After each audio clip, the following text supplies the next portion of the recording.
নমস্কার বন্ধুরা, সোমাদির রান্নাঘরে সবাইকে স্বাগত। আশা করছি আপনারা সবাই খুব ভালো আছেন। অন্য দিনের মতো আজও একটি রেসিপি নিয়ে চলে এসেছি। আমরা বাঙালিরা মাছ খেতে খুবই ভালোবাসি। ভাতের পাতে একটু মাছ হলে আর কিছুই লাগে না। আজ আমি শেয়ার করব অনুষ্ঠান বাড়ির স্বাদের সর্ষে দিয়ে কাতলা মাছের কারি। আমি আমার মতো করে সামান্য কিছু মশলা দিয়ে বানিয়ে শেয়ার করব। তার জন্য সম্পূর্ণ ভিডিওটি প্রথম থেকে শেষ পর্যন্ত দেখতে হবে। আমার চ্যানেলের নতুন বন্ধু হলে চ্যানেলটিকে সাবস্ক্রাইব করুন, আর ফেসবুক বন্ধু হলে পেজটিকে ফলো করুন। চলুন দেখে নিন রেসিপিটা। আজকে এই মাছটা আমি রান্না করে দেখাবো। এই মাছটা আমার গ্রামের পুকুরের মাছ, জালে ধরা পড়েছে। এই মাছটার নাম হচ্ছে নাদিম রুই, কাতলা আর রুই মাছের সংকর। এবার আমি মাছটা কেটে নিয়েছি। এ থেকে আমি কয়েক পিস রান্না করব, এতগুলো রান্না করব না, বাকিটা অন্য সময় রান্না করব। এখানে আমি 7 পিস মাছ নিয়ে নিয়েছি, ভালো করে ধুয়ে পরিষ্কার করে নিয়েছি। এবার নুন আর হলুদ দিয়ে দেব পরিমাণ মতো। এবার নুন হলুদ ভালো করে মাখিয়ে নেব মাছের গায়ে। এইভাবে আমি 10 মিনিট রেস্টে রেখে দেব। কড়ার মধ্যে আমি সর্ষের তেল দিয়ে দিয়েছিলাম, তেলটা গরম হয়ে গেছে। এবার মাছগুলো ভেজে নেব। মাছগুলো এক পিঠ ভাজা হয়ে গেছে, এবার অপর পিঠটা উল্টে নেব।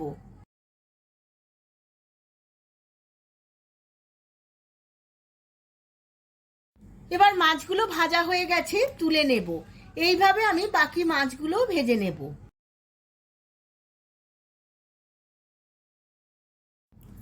এবার একটা মিক্সিং জার নিয়ে নিয়েছি, এর মধ্যে দিয়ে দেব 1 চামচ কালো সর্ষে, 1 চামচ হলুদ সর্ষে, আর এর মধ্যে দিয়ে দেব 1 চামচ জিরে, আর 1 চামচ পোস্ত, অল্প একটু নুন। সমস্ত কিছু দিয়ে একবার শুকনো গুঁড়িয়ে নেব। সমস্ত শুকনো উপকরণগুলো গুঁড়িয়ে নিয়েছি। এবার এর মধ্যে অল্প একটু জল দিয়ে একটা মিহি পেস্ট করে নেব। এই পেস্টের মধ্যে দিয়ে দেব একটা বড় সাইজের টমেটো কুচনো, একটা পেঁয়াজ, আর দেব 3-4টে শুকনো লঙ্কা।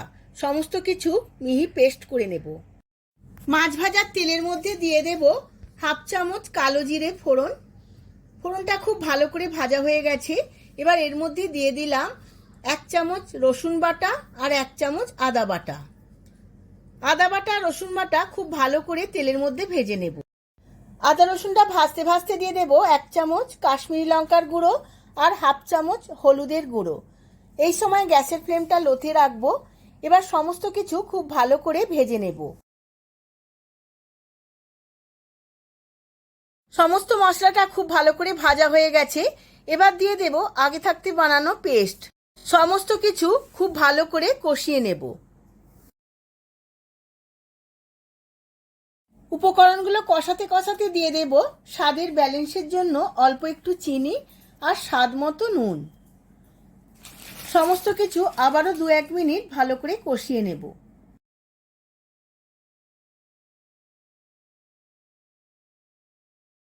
কষানো হয়ে গেছে, অনেকটাই তেল ছেড়ে এসেছে। এবার দিয়ে দেব পরিমাণ মতো জল। জল দিয়ে ভালো করে ফুটিয়ে নেব। গ্রেভিটা বেশ ভালো করে ফুটে গেছে। এবার ভাজা মাছগুলো দিয়ে দেব।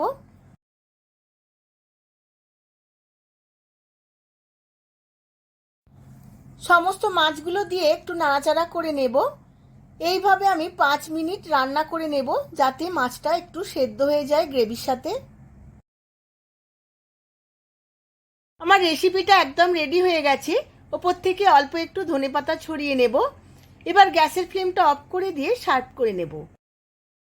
আমি সার্ভ করে নিয়েছি অনুষ্ঠান বাড়ির স্বাদের কাতলা মাছের সর্ষে বাটা দিয়ে কারি।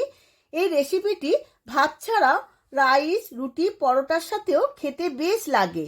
আপনারাও আমার মতো করে একবার বাড়িতে বানিয়ে ফেলুন, আর কেমন হয়েছে আমাকে কমেন্ট করে জানান।